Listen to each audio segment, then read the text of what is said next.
Bismillahirrahmanirrahim. Assalamualaikum warahmatullahi wabarakatuh. Alhamdulillahi wa kafa. Wassalatu wassalamu ala rasulihil mustafa wa ala alihi wa sahbihi wa man iktafa amma ba'd. Kita panjatkan puja dan puji syukur kehadirat Allah Subhanahu wa taala. Pada kesempatan malam yang berbahagia kali ini, tanggal 26 Jumadah Tsaniyah 1444 Hijriah, atau yang bertepatan dengan tanggal 18 Januari 2023, kita masih kembali diberi kekuatan, kesehatan, hidayah, serta taufik dari Allah Jalla wa'ala, sehingga kita bisa kembali menghadiri pengajian rutin tafsir Al-Quran di Masjid Agung Darussalam Purbalingga. Kita berharap semoga Allah Subhanahu wa taala berkenan untuk melimpahkan kepada kita semuanya ilmu yang bermanfaat, sehingga bisa kita amalkan sebagai bekal untuk menghadap kepada Allah Jalla wa'ala. Allahumma amin. Salawat dan salam semoga senantiasa tercurahkan kepada junjungan kita Nabi Agung Muhammad sallallahu alaihi wasallam, kepada keluarganya, sahabatnya, dan umatnya yang setia mengikuti tuntunannya hingga akhir nanti. Seperti biasanya, sebelum kita mengawali pengajian malam hari ini, kita akan membaca surat yang mulia, surat Al-Insyiqaq. Semoga Allah Subhanahu wa taala memberkahi majelis kita. A'udzu billahi minasy syaithanir rajim.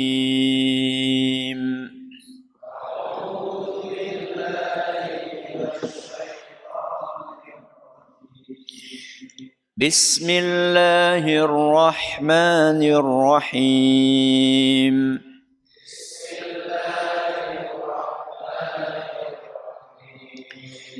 إذا السماء انشقت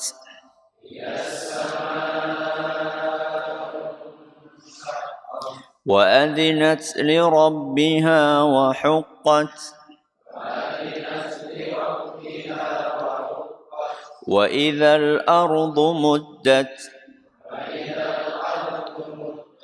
وألقت ما فيها وتخلت وأذنت لربها وحقت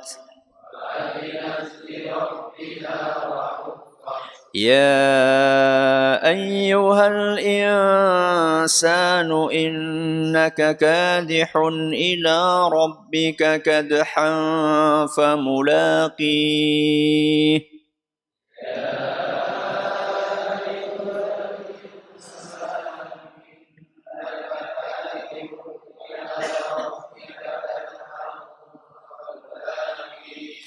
فأما من أوتي كتابه بيمينه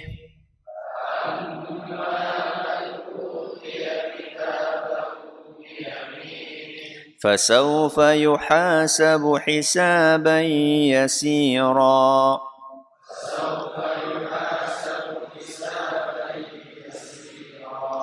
وينقلب إلى أهله مسرورا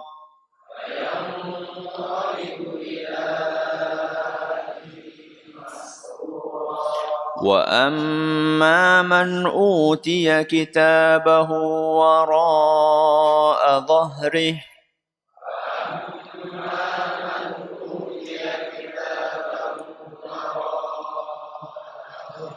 فسوف يدعو ثبورا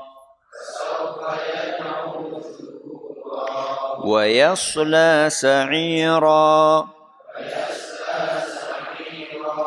إنه كان في أهله مسرورا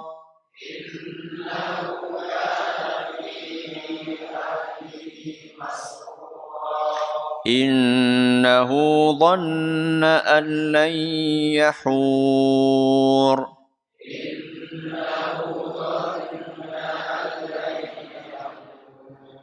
بلى إن ربه كان به بصيرا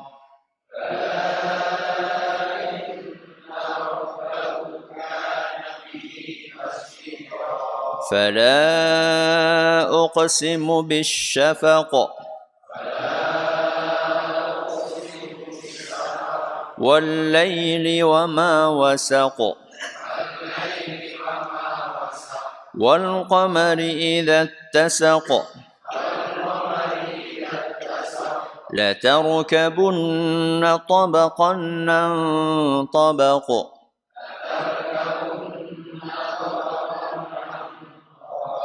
فما لهم لا يؤمنون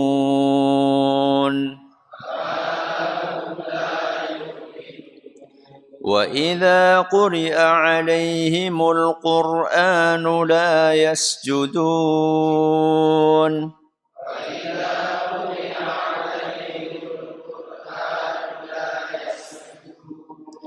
بل الذين كفروا يكذبون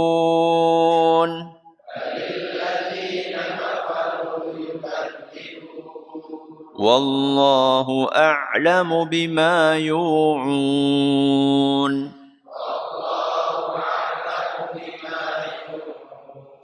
فبشرهم بعذاب أليم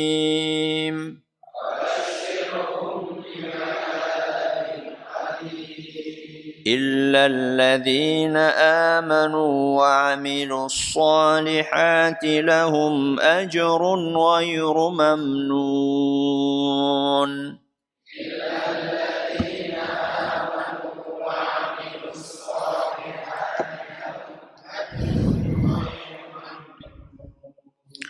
Para hadirin dan hadirat sekalian serta para pendengar juga pemirsa rahimani wa rahimakumullah. Hari ini kita akan mengkaji ayat yang terakhir dari surat yang mulia, surat Al-Insyiqaq, yaitu ayat nomor 25. Apa bunyinya? Illalladzina amanu wa amilus salihati falahum ajrun ghairu mamnun. Kecuali orang-orang yang beriman dan beramal soleh. Falahum, maka untuk mereka ajrun, pahala, ghairu mamnun, yang tidak akan pernah putus. Ayat 24. Ayat 24. Berarti ayat sebelumnya. Apa bunyinya? Fabashshirhum bi'adzabin alim. Kasih kabar untuk mereka bahwa mereka terancam dengan siksaan yang pedih. Siapa? Siapa? Orang-orang kafir. Orang-orang kafir terancam siksaan yang pedih. Setelah itu Allah berbicara tentang iman, amal soleh, pahala, dan diawali dengan kata illa, kecuali. Apa gerangan yang diinginkan dari ayat ini? Setelah Allah memberikan ancaman berupa siksa yang sangat pedih untuk orang-orang kafir itu,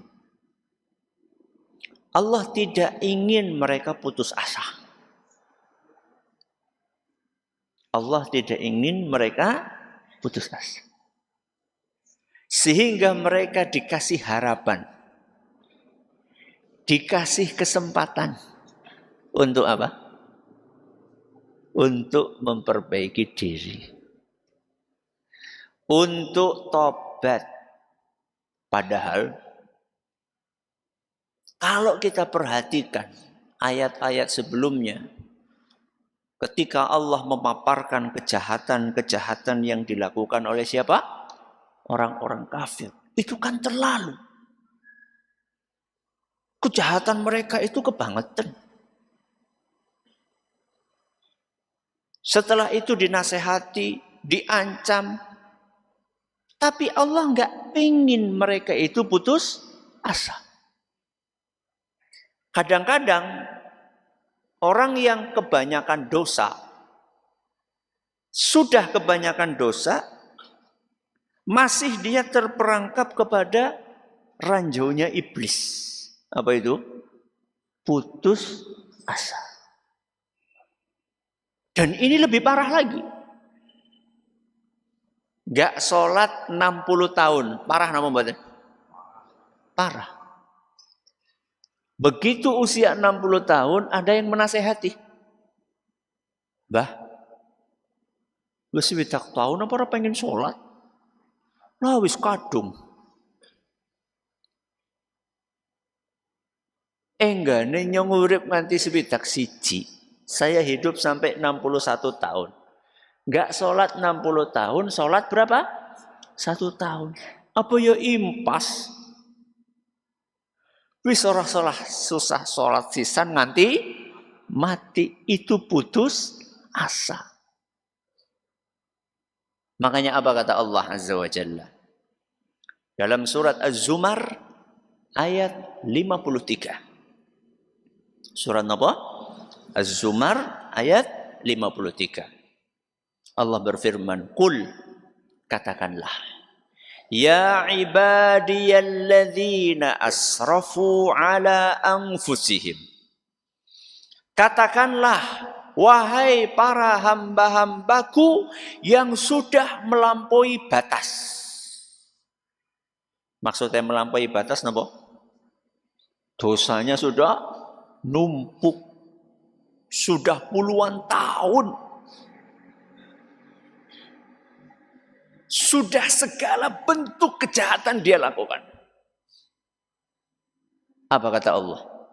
La taqnatu min rahmatillah.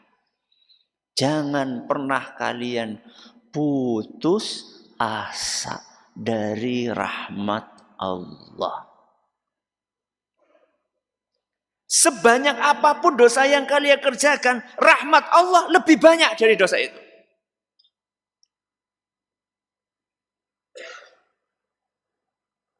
Rahmat Allah lebih luas.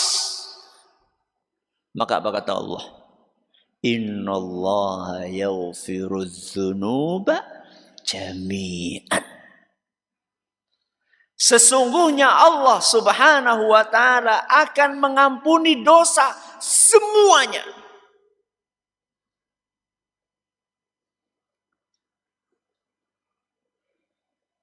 Bahkan andaikan dosa itu dilakukan tiap hari, siang malam, dosa terus.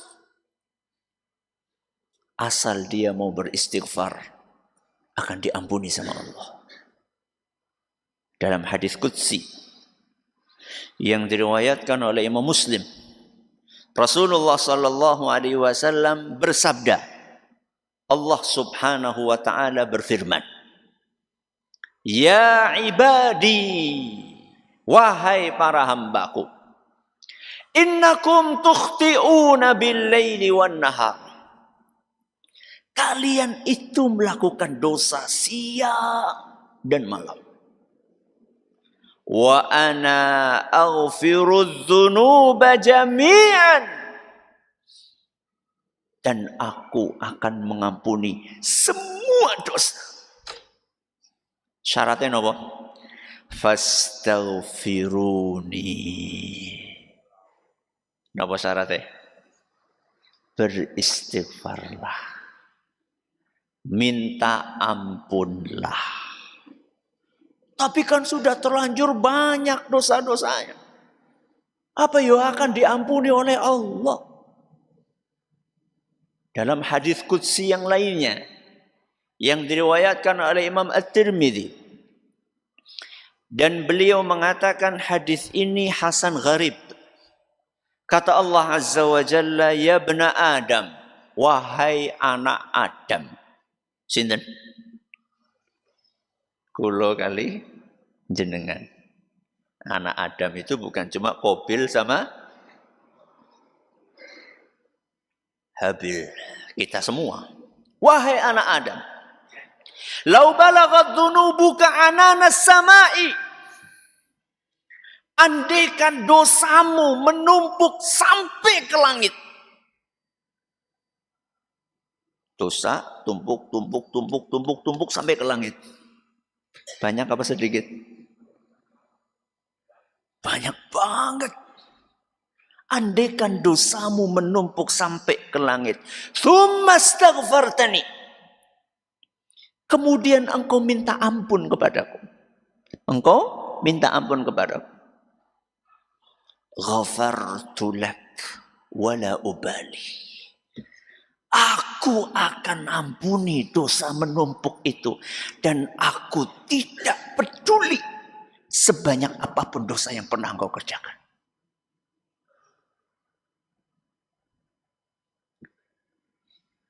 Allah kenapa mau mengampuni dosa yang begitu banyak yang dikerjakan oleh manusia siang dan malam? Kenapa? Allah butuh sama tobat kita? Butuh buatan?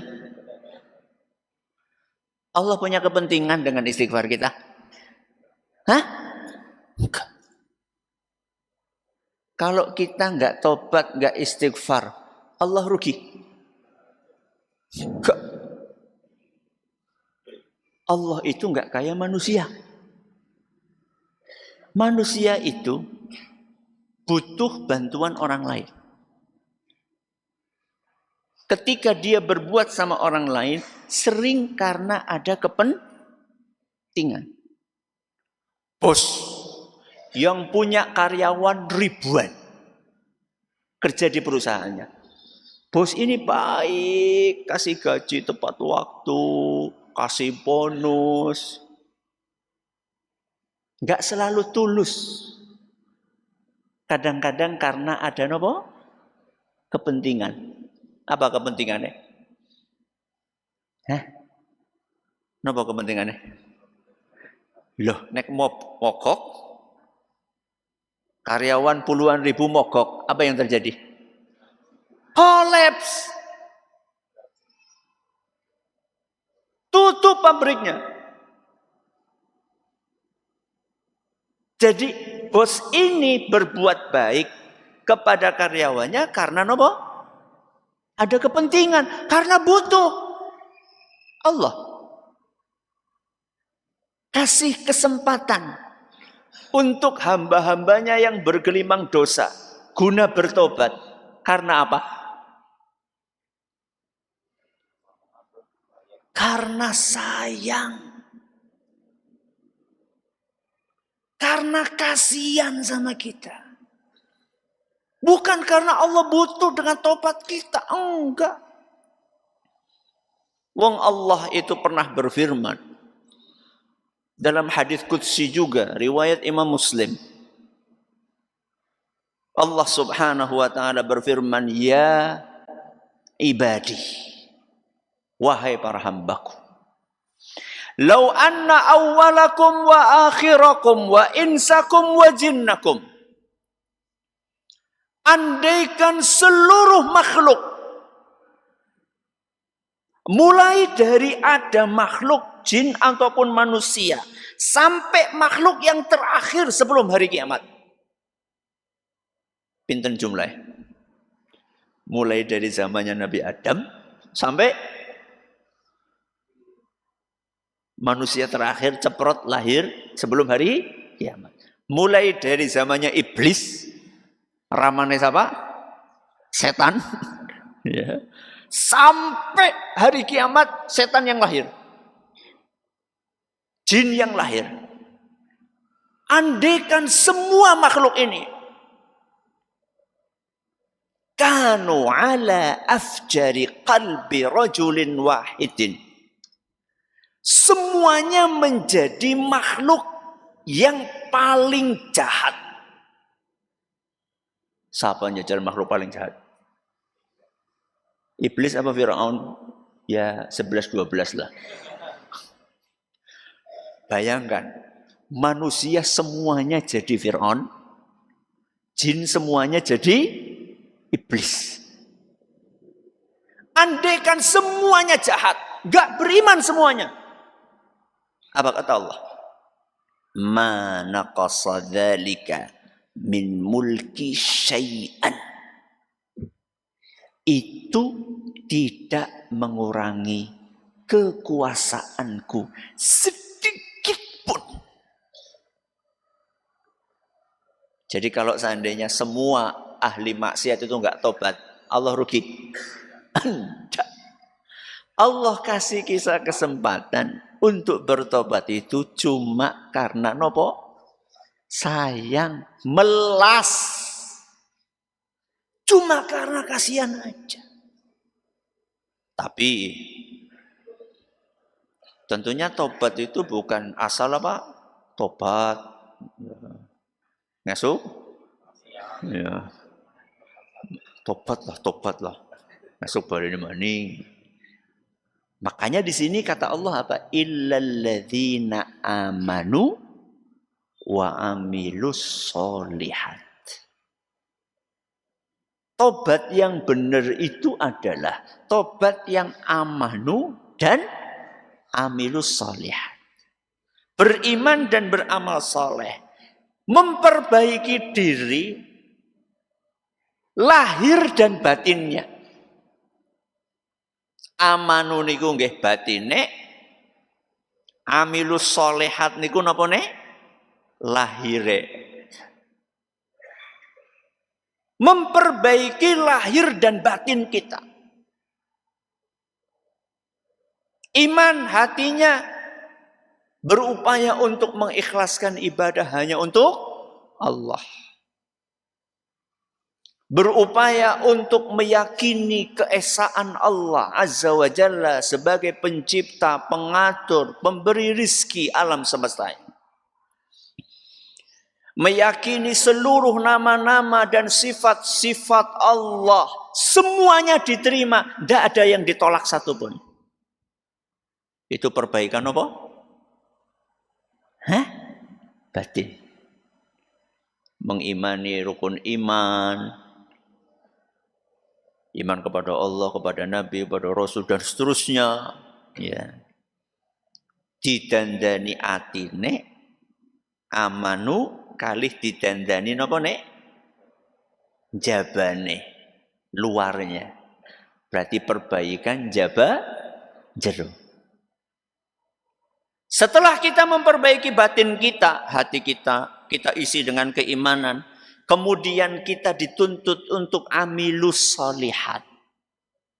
Melakukan perbuatan-perbuatan yang baik. Contohnya napa? Salat.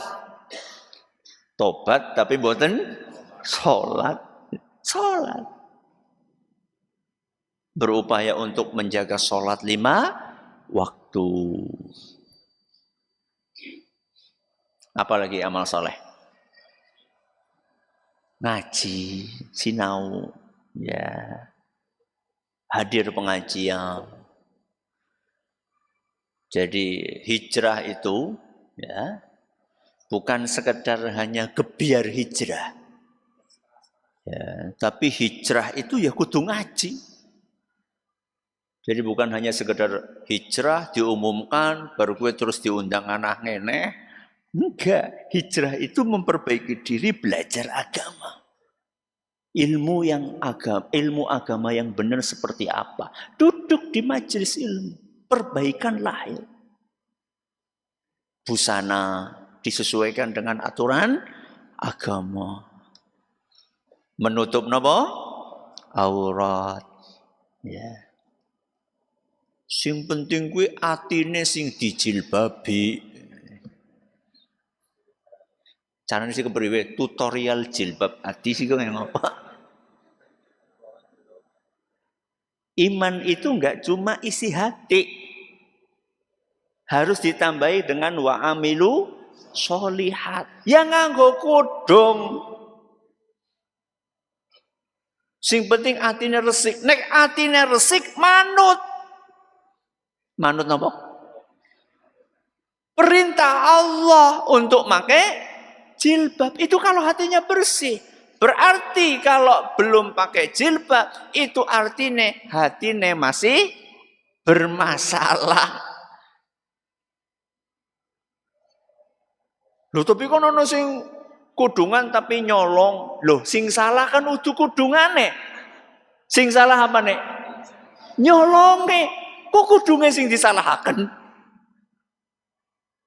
Sing kudungan orang nyolong akeh apa ora? Akeh. Kenapa dideleng sing nyolong? Wa amilu as-salihah. Termasuk jaga kebersihan. Itu juga termasuk amal soleh. Panjenengan yang laki-laki pakai apa? Serot-serot apa? Parfum. Itu termasuk amal soleh. Sikatan. Ya. Barmangan jengkol ora sikatan. Paman sing ngudut, aduh. Ambune ora karu-karuan. Kanan kiri sholat itu mumet. Ya. Itu termasuk amal soleh. Termasuk ibu-ibu juga sama, akhwat juga sama. Loh Ustaz, akhwat kan nggak boleh pakai parfum keluar rumah. Iya. Yang nyuruh pakai parfum keluar rumah itu siapa? Tapi jaga kebersihan. Jadi bukan berarti kalau nggak pakai parfum terus jadi mambu kecut. Ora. Nah, terus kepriwe Ustaz ben ora mambu kecut? Adus. Mandi. 2 kali sehari sih kecut apa ora? Sih, ya wis ping 3. Mandi dong. Apalagi selain mandi? Ganti. Napa? Ganti. Ganti baju. Neng jero iki, tapi ambune nganti metu masalahe. Lung kutang 3 dina, 4 dina sih kayak ngapa ambune. Ya. Ganti tiap hari ganti. Kita nggak nyuruh untuk pakai parfum yang semerbak membuat para lelaki apa? Ya. Mumet. Ya. Enggak. Jaga kebersihan. Ganti baju yang rutin. Supaya orang yang sholat di samping jenengan itu tidak terganggu. Ya, ada seorang ustadz mengatakan sebagian orang baunya itu bau dinosaurus. Maksudnya sih apa dinosaurus? Yo saking ora genah sing mambu brambang, mambu bawang, mambu kecut, mambu keringet, mambu apa maning? Bandeng. Ya. Mambu gesek, astagfirullah. Jangan sampai kita ini yang berpenampilan syar'i menimbulkan image negatif tentang wanita-wanita yang berpakaian syar'i. Jangan. Ya. Wah nek erek karo sing kudunge gede-gede kowe membunuh ora karu-karuan. Jangan bikin image seperti itu. Perbaiki diri. Yang kita perbaiki bukan cuma hati, juga nopo? Nopo mau? Lahiriahnya juga kita perbaiki. Termasuk amal soleh itu adalah akhlak yang mulia. Kepada suami, kepada istri, kepada anak, kepada orang tua, kepada tetangga, kepada pembantu, kepada karyawan, kepada teman. Itu termasuk amal soleh. Kalau kita jalani itu, ganjaran apa? Falahum ajrun ghairu mamnun. Maka mereka, sinten mereka? Amanu wa amilus sholihat. Mereka yang mau beriman dan beramal saleh, yang konsisten memperbaiki lahir dan batinnya, maka dijanjikan bagi mereka ajrun, pahala ghairu mamnun. Pahala yang tidak mamnun. Mamnun niku napa? Kata Imam At-Tabari rahimahullah, ghairu mahsubin wala mangkus. Mamnun itu artinya, ghairu mamnun itu artinya tidak terhitung dan tidak akan berkurang. Pahala, ganjaran, kenikmatan yang tidak terhitung dan tidak berkurang. Itulah kenikmatan akhirat. Kalau kenikmatan di dunia bisa dihitung dan bakalan berkurang. Contohnya bakalan berkurang. Napa? Kesehatan. Apa jenengan sing 7 tahun siki kaya mbiyen? Pas esi 20 tahun kan enggak berkurang apanya? Mulai lamur, mulai non sewu budek. Aja seru-seru. Ya. Untune mulai ompo, kulite keriput, ayune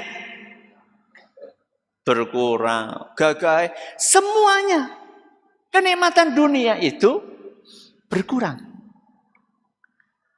Tapi kenikmatan di surga ghairu mamnun, gak akan berkurang dan tidak terbatas. Padahal ganjaran yang tidak terbatas itu Allah berikan atas amal kita yang terbatas atau yang tidak terbatas? Yang terbatas. Jenengan tahu? Kalau umur jenengan 60 tahun itu, jenengan tuh beramal berapa tahun toh? Nek umurnya jenengan 7 tahun, jenengan beramal berapa tahun? Berapa? Dikurangi. Dikurangi apa? Dikurangi tidur. Jenengan tidur berapa jam? 8. Berarti sepertiga umur. 60 tahun, sepertiganya pinten? 20 tahun. Jenengan sare 20 tahun. Siapa gue? Nyong karo jenengan berapa? Berarti sisa berapa? 40 tahun. Dikurangi apa lagi? Sebelum balik. Sebelum balik. Katakanlah baliknya 10 tahun. Misal, ben gampang ngitungnya. Sisa berapa? 30 tahun. Jenengan beramal 30 tahun. Balesannya? Surganya pinten tahun? 3.000 tahun? 3 juta tahun? 3 miliar tahun? Khalidina fiha abada. 30 tahun capek beramal. Diganjar dengan kenikmatan ribuan tahun yang tidak ada batasnya. Itu namanya ghairu mamnun. Apalagi yang umurnya cuma 30 tahun. Berarti beramalnya berapa? 10 tahun. Tidurnya 10 tahun, sebelum balik 10 tahun, Dikurangi 30, dikurangi 10, 10 tinggal berapa? 10 tahun. 10 tahun beramal. Dikasih ganjaran. Kekal abadi dengan kenikmatan. Makanya rugi orang-orang yang mengejar kenikmatan sesaat lalu melewatkan kenikmatan yang abadi. Rugi. Kenikmatan yang ada di dunia itu, mbok dikumpulkan bagaimanapun juga, itu cuma sesaat. Masa demi mengejar kenikmatan sesaat kita korbankan kenikmatan yang abadi? Jenengan suruh milih. Tinggal di istana. Dipinjemi istana. 1 bulan. Setelah itu keluar. Atau dikasih rumah sederhana. Tapi jadi milik jenengan, mau gunakan, udah milik jenengan. Terserah sampai kapan digunakan. Milih mana? Dipinjemi istana 1 bulan. Atau dikasih rumah sederhana seterusnya. Milih yang mana? Orang yang pinter. Milih mana? Rumah sederhana. Karena jadi apa? Milik. Oke. Kita kasih pilihan yang kedua. Disuruh milih. Dikasih istana mewah. Dikasih istana mewah. Jadi miliknya jenengan. Atau dipinjemi rumah sederhana 1 bulan. Milih yang mana? Ora usah mikir. Kalau ada orang, pilihan yang kedua tadi, disuruh mau dikasih istana atau dipinjemi rumah sederhana 1 bulan. Kok milih rumah sederhana 1 bulan? Ki anu kepriwe iki? Mandan apa? Mandan kurang sehat. Dunia itu ya kira-kira rumah sederhana. Surga itu istana yang istimewa. Apa ya kita akan korbankan istana yang istimewa itu hanya untuk tinggal di rumah sederhana. Cuma sebulan. Hanya orang-orang yang kurang waras yang akan seperti itu. Tapi nyatane zaman akeh wong ora waras. Ya bukan zamannya yang enggak waras. Siapa yang kurang waras? Orangnya. Sebenarnya masih ada yang ingin saya sampaikan, tapi waktunya nggak cukup. Ya, sudah terdengar azan di beberapa tempat. Alhamdulillah, intinya selesai surat Al-Insyiqaq. Mulainya bulan Dzulqa'dah, sekarang Jumadah Tsaniyah. Juni, sekarang Januari, berarti sekitar berapa bulan? 8 bulan. Ya, alhamdulillah 1 surat selesai. Nanti kita akan lanjut ke surat berikutnya. Surat apa? Al-Mutaffifin. Insyaallah. Mudah-mudahan apa yang kita pelajari bermanfaat untuk kita semuanya. Terima kasih atas perhatiannya. Mohon atas segala kurangannya. Kita akhir dengan doa kafaratul majelis. Subhanakallahumma bihamdika asyhadu an la ilaha illa anta astaghfiruka wa atubu ilaik. Assalamualaikum warahmatullahi wabarakatuh.